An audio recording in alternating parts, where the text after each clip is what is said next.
All right, get ready because today we are diving into a really interesting topic. It's how the legalization of same-sex marriage in Thailand is impacting the Christian church.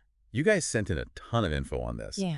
Academic studies, statements from different churches. Even some theological breakdowns of LGBTQIA issues. Wow. Talk about a deep dive, Oh, right? yeah. So we're here to help make sense of it all. And really understand what's going on. You know what's so fascinating about this is how Thailand's history with LGBTQIA acceptance is kind of its own thing. You have this long-standing cultural tolerance. But then legal protections, those were limited until very recently. It's almost like these two different stories happening at the same time. Right. And one of the studies even called it a paradox. Because you're right, no outright bans on same-sex relationships historically. But here we are in 2024, just celebrating the legalization of same-sex marriage. Exactly, and that's why understanding the historical side of things is so important here. And the Rainbow Stream study we got does a great job of this. It highlights how Western influence, going way back to the 1800s, really started to change how sexuality was viewed in Thai society. So you're saying Thailand might have been even more accepting before Western ideas about sexuality took hold. It's interesting to think about, isn't it? That's why. And that's not the only historical event that's had a lasting impact. When HIV/AIDS hit in the 1980s, as awful as it was, it really pushed LGBTQIA activism in Thailand. Yeah, it's heartbreaking that it took something like that. But it makes sense that it would force people to fight for visibility for their rights. Absolutely. And groups like the Rainbow Sky Association, which kept coming up in these sources, They came up during that time. challenging stigma and really advocating for equality. Which, of course, leads us to this long road towards marriage equality. Yeah, and that was not a straight line from what I'm seeing. Absolutely not. The study points to 2012 as this pivotal year. Remember that same-sex couple in Chiang Mai who were denied a marriage license? Oh, right. The public outcry after that was huge. Yeah, it felt like a real turning point. It pushed the whole issue into the spotlight. Definitely. But even within the movement, there were people who disagreed on how to move forward. Civil partnership versus full marriage equality. It caused some tension for sure. I found that so interesting. Seeing how even within a group fighting for the same thing, there could be these big disagreements about how to get there. It shows just how complex the issue is, even beyond what people believe about it from a religious standpoint. And speaking of, the church's reaction to all of this has been, well, Let's just say it's been loud. even though Christians are a really small minority in Thailand, Yeah, only about 1.2% of the population based on this research. yet they've been some of the most vocal opponents of same-sex marriage. It's true. And remember that joint statement from 2019? Multiple denominations urging churches to fight against the civil partnership bill. Right. Their argument basically comes down to marriage being sacred Ordained by God. and only between a man and a woman. So from their point of view, changing that definition at all is like going against God's will. Exactly. And what I find so fascinating is that the study even connects this to the language used. Apparently, the specific term they use for homosexuality in the 1940 Thai Bible translation. It's had a big impact on how the church views this. Wow. So even something as small as one word in a translation from all those years ago. It can affect how an entire community sees an issue like this. That's incredible. It is. But it is important to remember that not all Thai Christians feel the same way about this. Oh, absolutely not. In fact, Dr. Arnett Pauthong's framework for understanding all these different stances is really helpful here. He breaks it down into 4 categories. Anti, welcoming, accepting, and affirming. Okay, so let's break that down a little. What does each one actually look like in a church setting? So walk us through those categories a bit more. What would each stance actually look like in a church setting? Okay, so anti is pretty straightforward. They see homosexuality as completely against Christian teaching. And they're against any kind of inclusion for LGBTQIA people. Makes sense. Then you've got welcoming churches. They might be okay with LGBTQIA people coming to services. But they probably wouldn't let them be leaders or be in same-sex relationships openly in the church. So kind of like, you're welcome here, but... Yeah, exactly. A degree of tolerance, but not full acceptance. Right. If there's accepting churches, they go a step further. They might have LGBTQIA leaders even. But they still wouldn't be okay with same-sex marriage. Wouldn't officiate those weddings. Interesting. And finally, you have affirming churches. They fully embrace LGBTQIA individuals as equal members in every single way. Same-sex marriage is seen as valid and holy, no different from heterosexual marriage.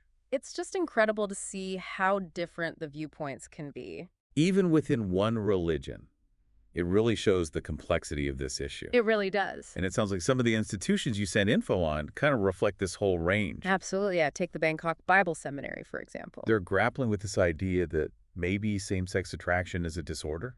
But not actually a sin, which is interesting. Definitely a more compassionate take. Right, definitely. But then you've got the Thailand Baptist Theological Seminary. Back in 2017, they had that whole seminar. And the overall agreement was that homosexuality is a sin.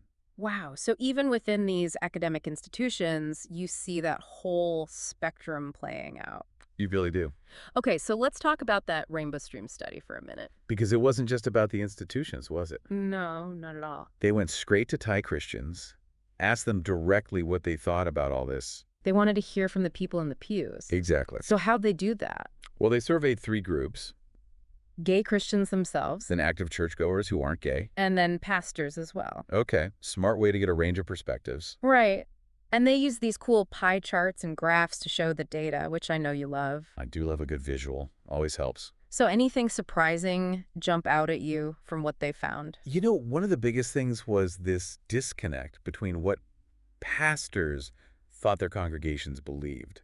And what those members actually said. Oh, really? Yeah. Like almost every single gay Christian they talked to was happy about marriage equality.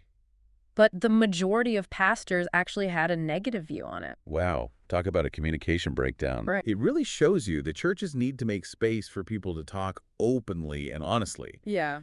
Actually hear what their members are thinking and feeling, especially the LGBTQIA ones. It's like they say, assume and you'll make it.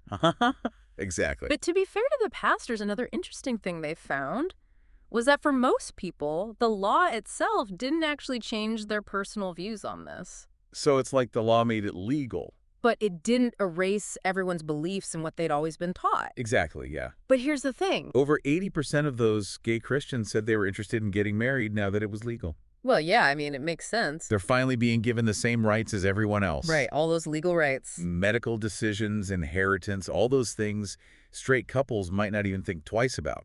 But it does make you wonder, how will the church, especially in Thailand, with its history? How will they deal with this new reality in the long run? That's the million-dollar question, isn't it? What happens now? That really is the question, isn't it? What happens now? It is. Because it's one thing to change a law. But to change how people feel deep down, especially in the church. Oh, that's a whole other thing. It really is. And you've hit on something important there that the study pointed out. Legal changes, they're really just the beginning. It's that deeper change in people's hearts and minds that'll really determine what happens long term. So where do you even begin to bridge that gap? Because it's not like you can just say, well, it's the law now and everyone's just going to change their minds. Right, you can't force people to change their beliefs overnight. The study mentioned a few key things, though, that could help. Things like having those open and honest dialogue. And education and just personal encounters, you know? Yeah, it's like that saying, people don't care how much you know until they know how much you care. Maybe it's less about, like, quoting the Bible at each other. And more about just creating spaces where people can actually share their stories and listen. I think you're exactly right. Yeah, And it goes both ways. like, yeah, LGBTQIA people need to feel heard. But we also need to be giving resources and educating those who have more traditional views. It's not about making anyone change their beliefs. It's about trying to build some empathy and understanding. Right. And we saw some good examples of that in the sources, right? Exactly. Like in Dr. Arnett Powathon's framework. That's a really useful place to start for these tough conversations. And then you've got places like the Bangkok Bible Seminary. They may not be changing their stance on same-sex marriage. But at least they're having these tough discussions theologically. Absolutely, and we need more of that. Because really, this isn't just about LGBTQIA rights or changing what the church believes. It's about seeing the value in every single person. Yeah, it's about remembering we're all on our own journeys. And those journeys might look different. But we're all children of God. At least that's what I'm taking away from all of this. I love that. That's beautifully put. And it's a good reminder that even with all this complexity... There's always room for grace and compassion and to understand each other better. Well said. I think that's a great place to wrap things up. This deep dive has been quite a ride. From Thailand's history to all these theological debates, wow. It really has. It's amazing what you can learn when you really dig into a topic. Isn't it? Yeah. And I feel like we just scratched the surface here. We too. So a huge thanks to you, our listener, for joining us on this deep dive. We'll see you next time.